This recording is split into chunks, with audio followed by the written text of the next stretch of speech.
If my face looks red, it's because you're seeing the brake lights in front of me. It's going on in full force. This traffic is a nightmare here in lovely Minnesota today. And I'm going to take this opportunity to review Creed. This is just a full-blown circle jerk. I'm never going to make it into work. So let's talk about movies instead. That seems like an okay thing to do. Creed, I saw on Thursday, Black Friday on Thursday. That's so stupid, so stupid. I'm a big Rocky fan. I did a best and the worst of the Rocky franchise a couple months back. We're picking up speed now. We're going a solid 22 miles an hour. Nope, here we go. Now we're stopping. Creed goes Rocky 1 style. It's much more serious. It's a little slower paced, but there's still some great moments sprinkled throughout. We do get our training montage that you have to have in a Rocky movie. Stallone this time is taking the mentor route, which I think you knew from the trailers. I'm not going to spoil anything there, but Stallone is phenomenal in this. He really is. He does a great job. He's very good at staying subtle when, if you know Sylvester Stallone in the past, he's usually pretty over the top, as the title of one of his arm wrestling movies is called even. You know, the love story was fine. They kept it minimal at least. It just, that was one piece that I think could have been thrown out. I understand you're trying to mirror the original Rocky movie with everything pretty much, but that could have gone. I think it would have made the movie even better had it not been there. Oh wow, we're moving now. It's a Christmas miracle. Anyway, Creed pays a lot of respect to the original Rocky without being annoying with it. It doesn't just throw it in your face constantly. There was one quote that I thought was great in the film when Creed's looking at a photo of Paulie and he goes, "Hey, Paulie." He says it in kind of the same mannerism Sylvester Stallone used to do.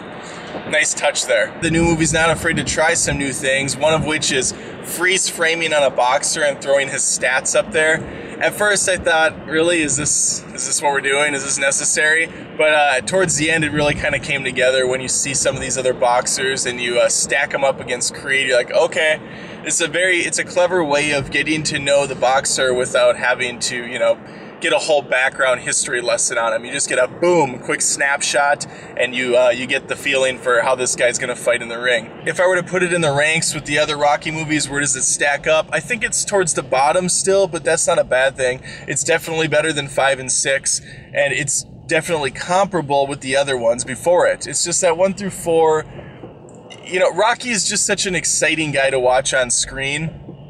And Creed, you know, ironically is in not only in Apollo's shadow, but he's also in Rocky's shadow in this film. Michael B. Jordan, as I said, does a really good job. But when Rocky is on the screen, that's what I'm focused on. And even during the training montage, when he at one point starts boxing with the bag, I was excited there more than any other time in the film. Like, yes, Rocky's boxing again. I would have liked maybe 1 or 2 more boxing matches. Michael B. Jordan only fights maybe twice. Maybe 3 times, but they're very small fights. Outside of the last one, which is freaking amazing. It's one of the best fights in the series, I think. The way they filmed it, where the camera's very dynamic, it falls with the boxer, it does a lot of long takes, which you didn't see a lot of in the old Rocky movies.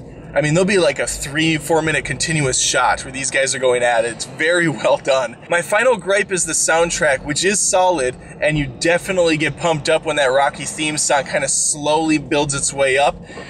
But it never hits those highs in the other movies did. During the final fight, I'm just thinking, where is the music? Why is it not blasting towards the end here? What is going on?